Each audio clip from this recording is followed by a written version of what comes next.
अस्सलाम वालेकुम everyone, this is Faisal Aslam और इस वीडियो में हम बात करेंगे आज जो एंटी नारकोटिक्स फोर्स की जानिब से पेपर कंडक्ट किया गया असिस्टेंट सब इंस्पेक्टर ASI का फुल पेपर 100 MCQs में इस वीडियो में डिस्कस करूँगा। 16 सितंबर 2022 को ये पेपर कंडक्ट किया गया है। डेट वगैरह और ये सारा कुछ मैं इसलिए बताता हूँ क्योंकि बिकॉज जो यूट्यूब का एल्गोरिदम है वो इन चीज़ों को चेक करता है। 2022 अगर मैंने कहा है तो इसको लेटेस्ट वीडियो के तौर पर भी चेक करेगा। अगरचे टाइटल में लिखा होता है लेकिन इसके बावजूद कहना थोड़ा सा इम्पैक्ट होता है उसका।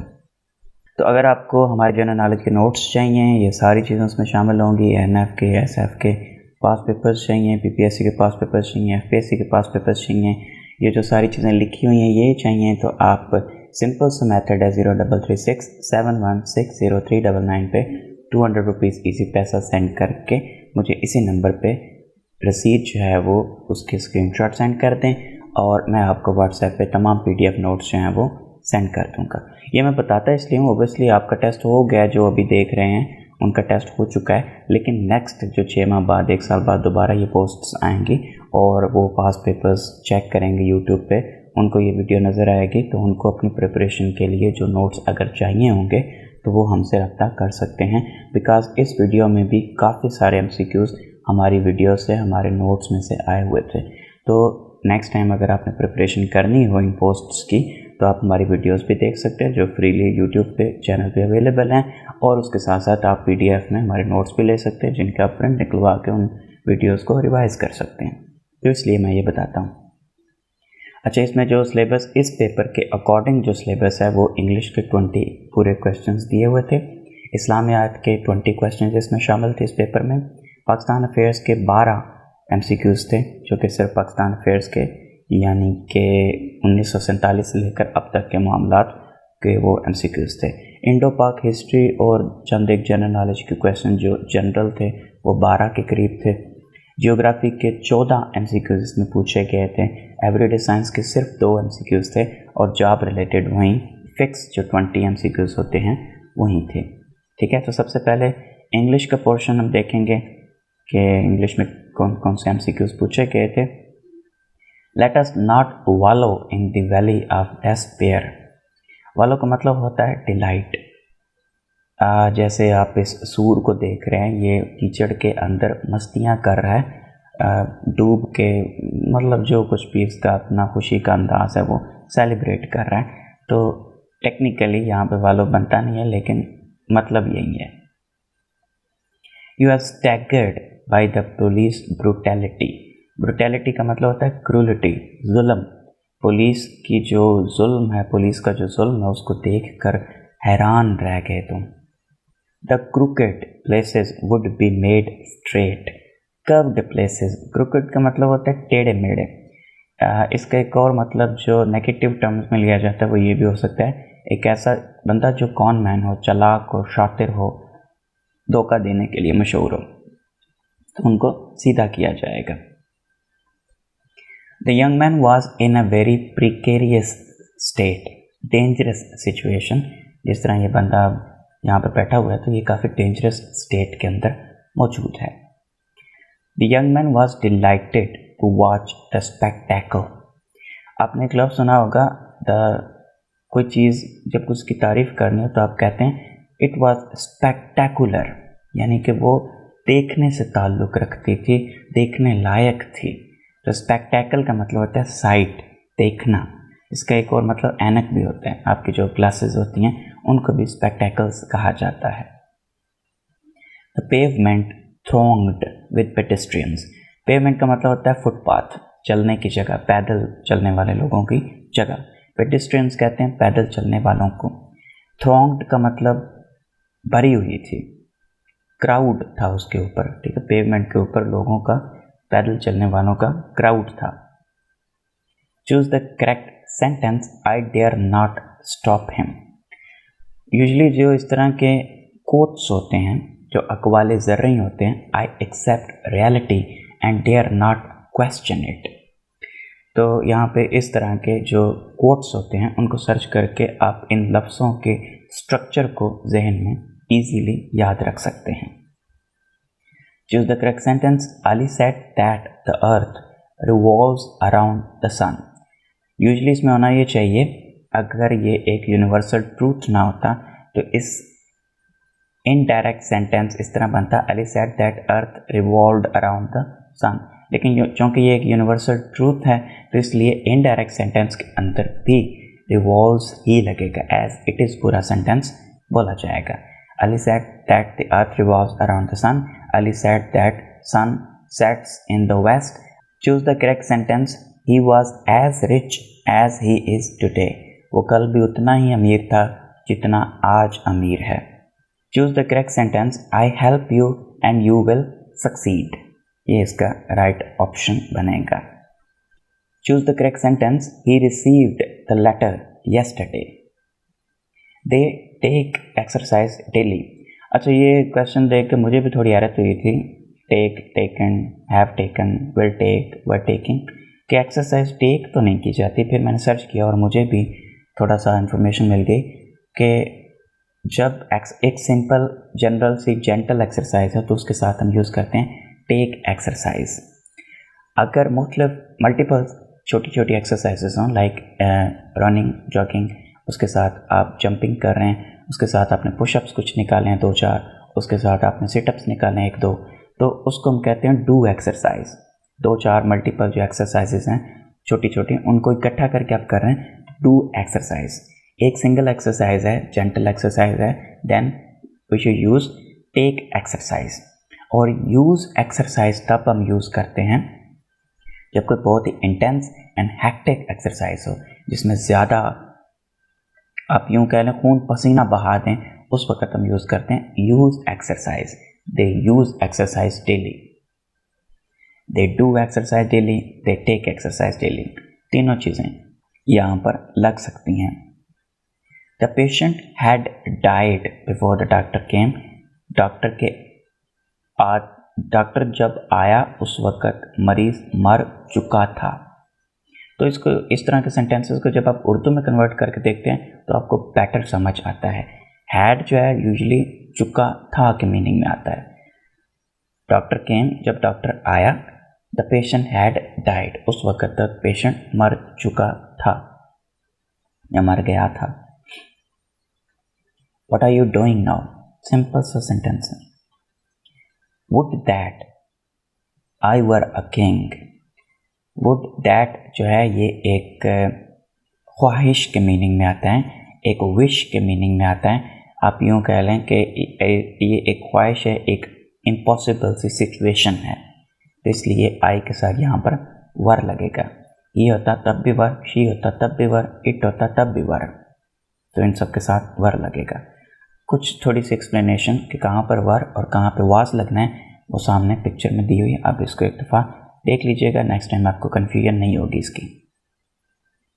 Sohail bade her to enter the room. Bade second form है बिड की। बिडिंग, जिस तरह आप पढ़ते हैं लफ्ज़ है एक बिड का मतलब शर्त लगाना भी होता है। Ask, entreat, beg, pray, order, सारे मतलब बन सकते हैं बिड के। तो बेड सेकंड फॉर्म है बिड की। Sohail bade her to enter the room, निचले वाले अगर सिनोनिम्स को इसमें एंटर करें, Sohail asked her to enter the room और ordered her to enter the room. Time once gone can not be recalled. गया वक़्त फिर कभी वापस नहीं आता। It seemed somehow to be a sort of slide. Slide के दो मतलब हो सकते हैं, एक धोखा और दूसरा मतलब होता है ईजी। जैसे आप कहते हैं दिस इज़ स्लाइटली डिफ़िकल्ट, ये थोड़ा सा मुश्किल है। दिस इज़ स्लाइटली ईजी, ये थोड़ा सा आसान है। तो स्लाइट का मतलब मामूली सा, थोड़ा सा, ईजी सा। When I got into the bank I get rattled। जब मैं बैंक जाता हूँ तो मैं कंफ्यूज हो जाता हूँ।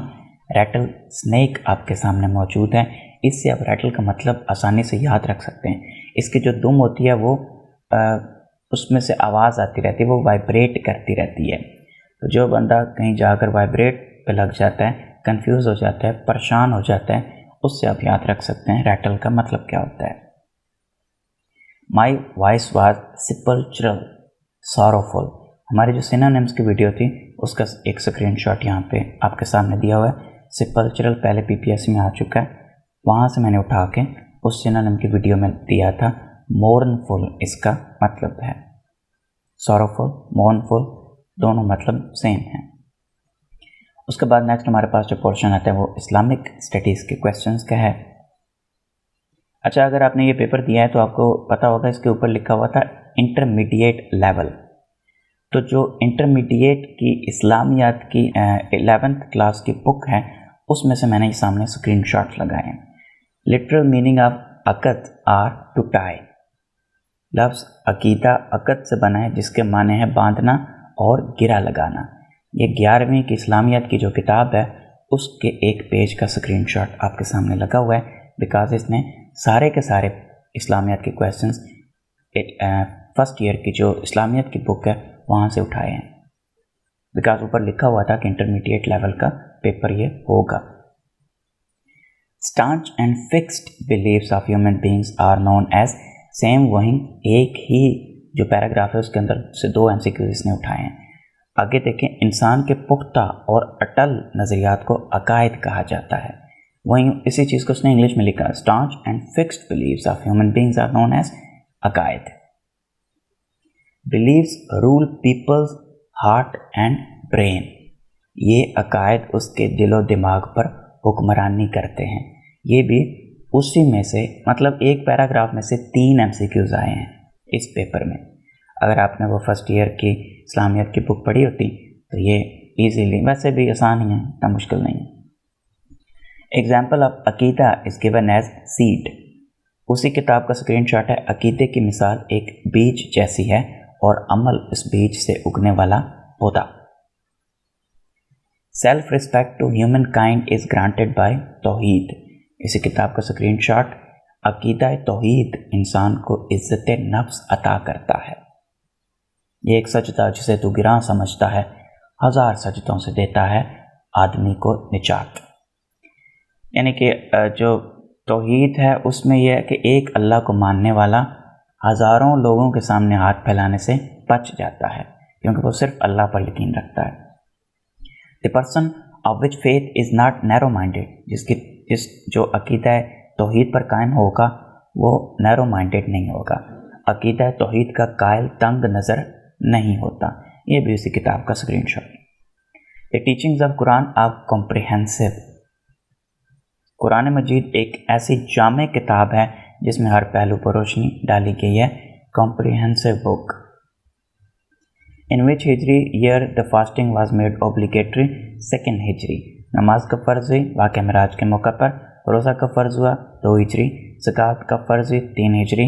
हज के सन में फ़र्ज़ हुआ 9 हिजरी। शराब पीने का हराम हुआ 4 हिजरी। अदा करने का हुक्म कब हुआ? 5 हिजरी। तो ये हमारी वीडियो के स्क्रीनशॉट्स हैं। प्रॉफिट सल्लल्लाहु ताला अलैहि वसल्लम regarded Ramzan as a month of empathy. Screenshot सामने। नबी पाक सल्लल्लाहु अलैहि वसल्लम ने माह रमज़ान को मवाख़ात और गम गुसारी का महीना करार दिया। अच्छा, एक छोटी सी चीज़, एक कॉन्सेप्ट क्लियर कर लें। सिंपैथी और एम्पैथी में फ़र्क क्या होता है? सिंपैथी होता है आपके दोस्त के वालिद की वफ़ात हो गई है, आप उससे मिलने गए हैं, आपने उसे कहा है कि मुझे दुख है तुम्हारे वालिद की वफ़ात का, तुम्हारा दुख मैं समझ सकता हूँ। हालांकि आप उसका दुख नहीं समझ पा रहे, आपको उसके दुख का कोई एहसास नहीं है, आप उसको अच्छा फील करवाने के लिए वो बात कह रहे हैं। ये होती है सिंपैथी। एम्पैथी होती है आप खुद उसी सिचुएशन से गुज़र रहे हो और एक्चुअल में अंडरस्टैंड कर रहे हो कि उसका दुख है किस तरह का, उसको हम कहते हैं एम्पैथी। तो लाइक अगर कोई बंदा रोज़ा रखता है तो वो उन गरीबों की भूख को एक्चुअल में महसूस करता है जो उस वक़्त महसूस होती है जब कोई इंसान भूखा रहता है, उसको खाना नहीं मिलता। तो ये छोटा सा डिफरेंस है सिंपैथी और एम्पैथी में। होली प्रॉफिट सल्लल्लाहु ताला अलैहि वसल्लम ऑफर्ड सलात तरावी in the mosque for 3 days। 3 दिन तक, कुछ लोगों के नज़दीक 2 दिन और कुछ लोगों के नज़दीक 3 दिन नबी पाक सल्लल्लाहु अलैहि वसल्लम ने तरावी की नमाज बाजमात पढ़ाई। उसके बाद फिर बाजमात नहीं पढ़ाई कि कई लोग इसको फ़र्ज़ न समझ लें। बाकी फिर लोग अपनी खुद ही नमाज पढ़ते थे तरावी की। द होली प्रॉफिट सल्लल्लाहु ताला अलैहि वसल्लम regarded daughter the beauty of house and for house dwellers the source of blessings. लड़कियों को घर की जीनत ब्यूटी ऑफ द हाउस, और घर वालों के लिए हाउस ड्वेलर्स बाइस रहमत करार दिया, source of blessings, same as it is Urdu को इंग्लिश में तर्जमा किया गया। बाकी 11वीं की इस्लामियत की बुक। द होली प्रॉफिट सल्लल्लाहु ताला अलैहि वसल्लम यूज्ड टू पे tax of his intact companions from his own. ये अब कहीं पे लिखा होगा इस्लामियत की बुक में, लेकिन मुझे मिला नहीं है, आप अपने तौर पर ढूंढ लीजिएगा। It did jihad against false prophets first caliph, पहले जो खलीफा थे हज़रत अबू बकर सिद्दीक़ रज़ियल्लाहु ताला अन्हु, उन्होंने झूठे नबियों के खिलाफ जिहाद किया। जामिल Quran is the title of हज़रत उस्मान गनी रज़ियल्लाहु ताला अन्हु। कुरान को एक किताब की शक्ल में हज़रत अबू बकर सिद्दीक़ ने जमा किया, लेकिन हज़रत उस्मान ने तमाम मुस्लिम उम्मा को एक किरत पर जमा किया, इसलिए हज़रत उस्मान को जामिल कुरान कहा जाता है। Punctuation marks were introduced in the holy Quran by Hajjaj bin Yusuf, Mohammad bin Qasim का चचा और ससुर हज्जाज बिन यूसुफ। हज़रत अबू बकर सिद्दीक़ रज़ियल्लाहु ताला अन्हु gave the responsibility of compilation of Holy Quran to हज़रत ज़ैद बिन साबित। हज़रत अबू बकर सिद्दीक़ रज़ियल्लाहु ताला अन्हु ने इसकी तदवीन का काम मशहूर कारी और हाफिज़ सहाबी हज़रत ज़ैद बिन साबित के सुपुर्द किया। ठीक है। असूलुल अरबा इज़ द कलेक्शन ऑफ फ़िक़्ह जाफ़रिया, हदीस की ये कलेक्शन है, 4 किताबें हदीस की जो कि फ़िक़्ह जाफ़रिया अहले तशय्युअ के लिए हैं। इसी किताब का स्क्रीनशॉट एक दफ़ा फिर, एक किताब का नाम अल-काफ़ी, अबू जाफ़र मोहम्मद याकूब अल-कलीनी ने लिखी। एंड वाली किताब तीसरी किताब एंड वाली किताब का नाम तहज़ीबुल अहकाम, अबू जाफ़र मोहम्मद बिन अल हसन अत-तूसी। इस एक स्क्रीनशॉट के अंदर 3 MCQs हैं। Next, name of author of al Kafi, वही चीज़ पहली अल-काफ़ी के ऑथर का नाम अबू जाफ़र मोहम्मद बिन याकूब अल-कलीनी। उसके बाद ये तीसरा MCQ सेम एक ही स्क्रीनशॉट के अंदर से, the year of death of तहज़ीबुल अहकाम राइटर, तहज़ीबुल अहकाम किसने लिखी? अबू जाफ़र मोहम्मद बिन अल हसन तोसी, वफ़ात 460 हिजरी। ठीक है। एक ही स्क्रीनशॉट के अंदर से 3 MCQ, ऊपर एक स्क्रीनशॉट के अंदर से भी 3 MCQ आए थे। सहीफ़ा अबू हुरैरा इज़ कम्प्लीटली अवेलेबल इन मसनद अहमद। इसी स्क्रीनशॉट के अंदर आप देख सकते हैं, पढ़ लीजिएगा अपने तौर पर, इसी बुक के अंदर से ये MCQ आया है। उसके बाद हमारे पास आते हैं पाकिस्तान अफेयर्स के MCQs। ये मैंने कोशिश की है ढूंढने की, जो पाकिस्तान अफेयर्स की बुक है सेकंड ईयर की, उसमें से मुझे कुछ खास मिले नहीं हैं, तो फिर मैंने स्क्रीनशॉट ढूंढने की कोशिश नहीं की, वरना काफ़ी लेट हो जाती है वीडियो, मैं एक स्क्रीनशॉट अगर ढूंढता तो। पाकिस्तान नागुज़ीर था किसने लिखी है? सैयद हसन रियाज। स्क्रीनशॉट आपके सामने। Which organ of the United Nations passed resolutions to hold plebiscite in the state of Jammu and Kashmir 1948 Security Council. Pakistan affairs की जो हमारी वीडियो थी उसमें मैंने ये बताया था 21 अप्रैल 1948 को रेजोल्यूशन नंबर 47 पास की गई थी सिक्योरिटी काउंसिल की जानिब से।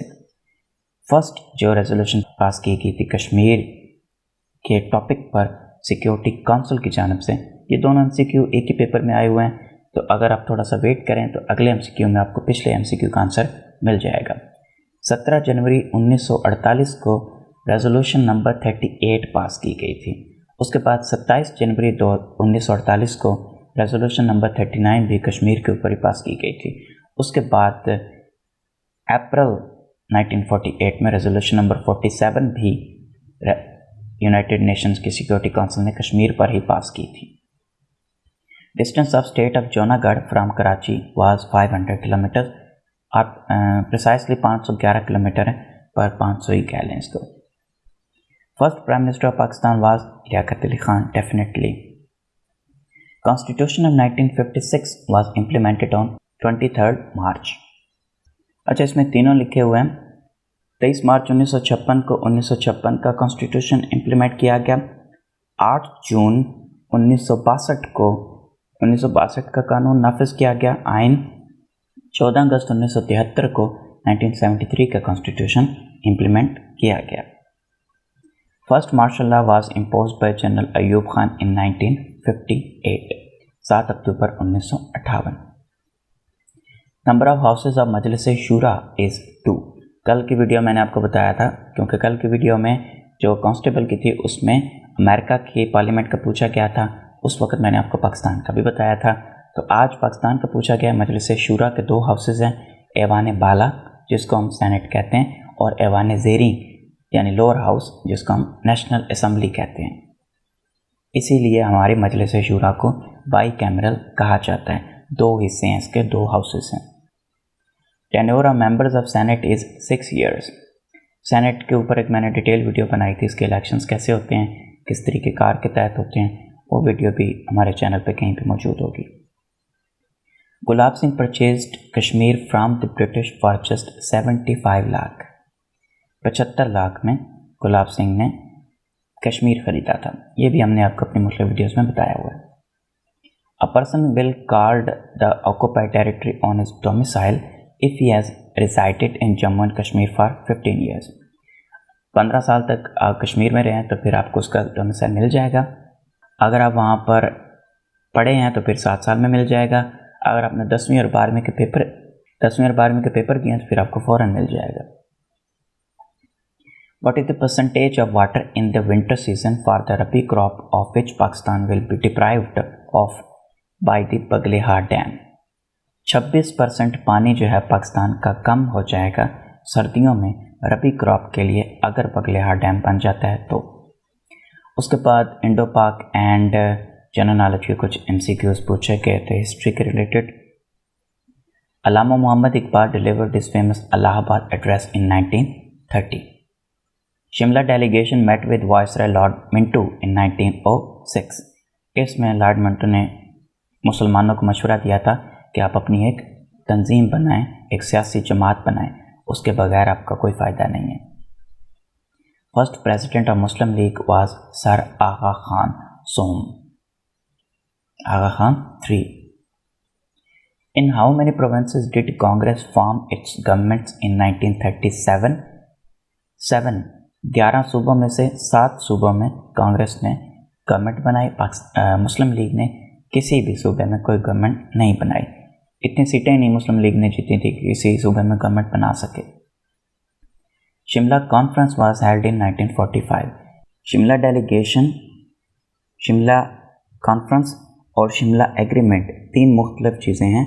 शिमला डेलीगेशन 1906 में हुआ जिसमें मुसलमानों का वफद लॉर्ड मिंटो से मिला। शिमला कॉन्फ्रेंस एक जितने भी इंडियन लीडर्स थे उनकी लॉर्ड वेवल के साथ मीटिंग थी 1945 में। शिमला एग्रीमेंट 1972 में हुआ इंडिया और पाकिस्तान के बीच में, जो बांग्लादेश की वॉर थी उसके बाद। What was the proportional share of Pakistan in the assets? 750 million rupees. How many ordnance factories were working in the United Subcontinent till 1947? 16. Ordinance factories होते हैं असला साज फैक्ट्रियाँ, तो इनमें से एक भी पाकिस्तान के एरिया में नहीं थी, तो पाकिस्तान के हिस्से में कोई नहीं आई। In which year the Kashmiris started their struggle for independence against Dogra rule before the partition of subcontinent? 1930. वो एग्जैक्टली जुलाई 1931 में स्टार्ट हुई और करीब तरीन जवाब 1930 ही बनता है। द फेमस म्यूजिकल नोट मियाँ की Malhar was created by Tansen. Supposedly, मतलब ऐसा कहा जाता है कि मियाँ की मल्हार तानसेन ने क्रिएट की थी। Which Muslim ruler claimed that he could tell the name of the artist after seeing his painting? Jahangir. Jahangir बहुत दिलदाता था मुख्तलिफ पेंटिंग्स का, आर्ट्स का, आर्टिस्ट्स का, और उसका ये दावा था कि मैं किसी भी पेंटिंग को देखकर बता सकता हूँ कि इसको किस पेंटर ने बनाया है, किस आर्टिस्ट ने बनाया है। What was the bounty on Osama's capture? Osama bin Laden की इतला देने पर कितना इनाम था? $25 million। What is the range of Agni 2 missile of India? 2000 kilometers। उसके बाद हमारे पास नेक्स्ट जियोग्राफी के कुछ क्वेश्चंस शामिल थे इस पेपर में। Through which pass Karakoram highway connects Pakistan with China? Khunjerab pass. ये मैंने कुछ ट्रिक्स और जो डायग्राम्स थी, हमारी जो वीडियोस थी पासेस ऑफ पाकिस्तान, उसमें मैंने ये बताई थी। चाइना और चित्राल को आपस में कनेक्ट करता है खंजराब पास, CKC, चित्राल खंजराब चाइना CKC, या PKC पाकिस्तान, खंजराब एंड चाइना। इस तरीके से आप इन चीज़ों को याद रख सकते हैं। PKC पाकिस्तान, खंजराब चाइना, बीच में खंजराब आता है। तो ये बाकी भी ट्रिक्स जो आप इनको देख सकते हैं। Which plain area is located in the south of Salt Range and east of Suleiman Mountains?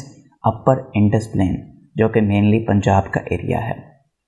Wake Island is under the control of United States of America. Pakistan is situated between longitudes of 61 degree and 75 degree east. Map में आप देख सकते हैं इस चीज़ को। 61 से 75 तक पाकिस्तान की रेंज बनती है लॉन्गिट्यूड्स में, ईस्ट की तरफ जाते हुए। Which mineral is found at Sandik? Copper वसी मिकदार में यहाँ पर पाया जाता है। The place in Pakistan which has the absolute minimum temperature of -16 degree centigrade, Skardu. Give the year in which the mountain peak Nanga Parbat was conquered, 1954। करीब range अब 1954 है, जबकि असल जो अब 1953 है। Identify the largest mountain range of the world। Largest नहीं है, ये लॉन्गेस्ट माउंटेन रेंज है। एंडीज सबसे लंबी माउंटेन रेंज है, 7000 किलोमीटर लंबाई में एंडीज की लेंथ है। Which of the following is the second most largest desert of the world?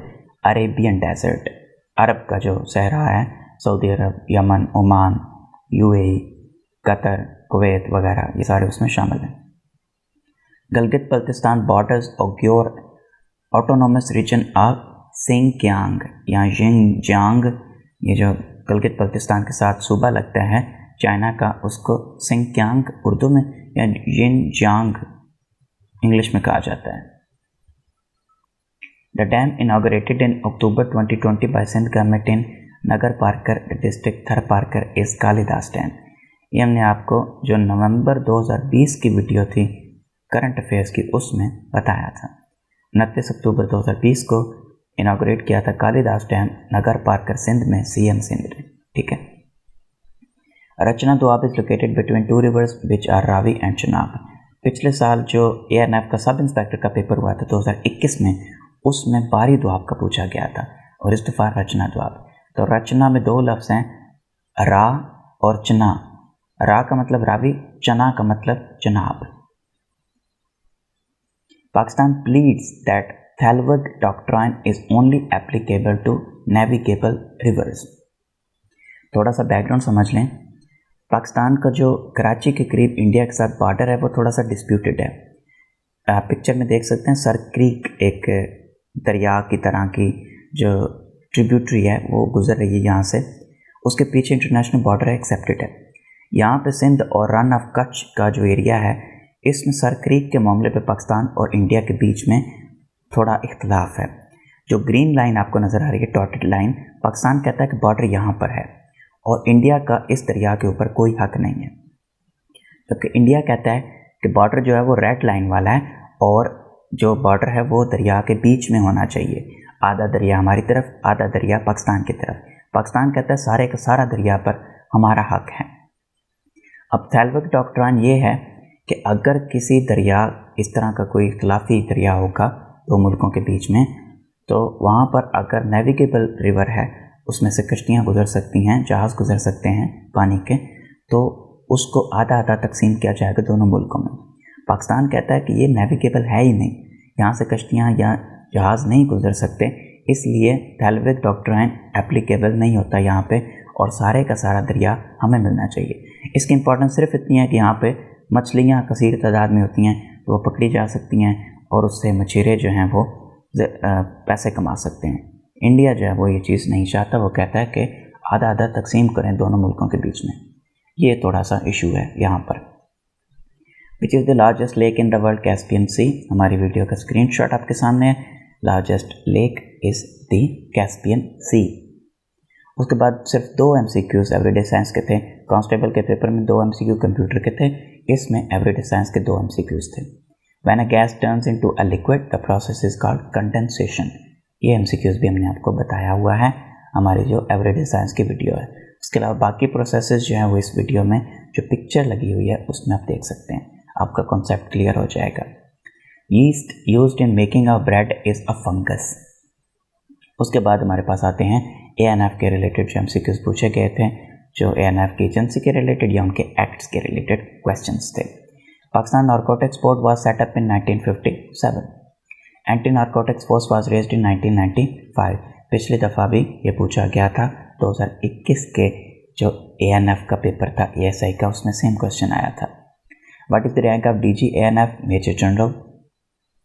International day against drug abuse and illicit trafficking is being observed on 26 June every year. Headquarters of ANF Regional Directorate Sindh is located at Karachi. Name of the Federal Minister of Narcotics Control is Mr. Shahzain Bukti. UNODC means United Nations Office on Drug and Crimes. What is drug? Both A and B. Substance that affects body functions, substance that affects physiologically body functions. In the light of AMLA, Anti-Money Laundering Act 2010, Investigation Officer IO means officer nominated or appointed under Section 24 AMLA 2010. AMLA का screenshot यहाँ पे नीचे दिया हुआ है। Immediate outcomes IO7 of FATF deals with money laundering investigation and prosecution. Screenshot सामने है FATF की जो रिपोर्ट है उसका। Total number of sections of ANF force act are 17। Screenshot सामने है। Constitution of 1973 consists of 280 articles. ये अब ANF के सेक्शन में फॉल नहीं करता, लेकिन उसने पूछा इसमें हुआ था तो इसलिए मैंने यहीं पर ऐड किया। CRPC stands for criminal procedure code. Anti narcotics force is federal government agency. DLO stands for Drugs Liaison Officer. Head of Supreme Court is called Chief Justice. इसका भी NF के साथ कोई ताल्लुक नहीं। Supreme Court of Pakistan is located in Islamabad। ये कल के पेपर में पूछा गया था कांस्टेबल वाले में। Section 52 of the Control of Narcotic Substances Act 1997 bounds to register addicts by the provincial government। ये भी कल कांस्टेबल वाले पेपर में पूछा गया था। Section of the Control of Narcotic Substances Act deals with jurisdiction of the Special Court 45। ये भी कल वाले पेपर में पूछा गया था। Section 44 of the Control of Narcotic Substances Act 1997 deals with the management of assets frozen or forfeited. That was all for this video. Thank you so much for watching. Allah Hafiz.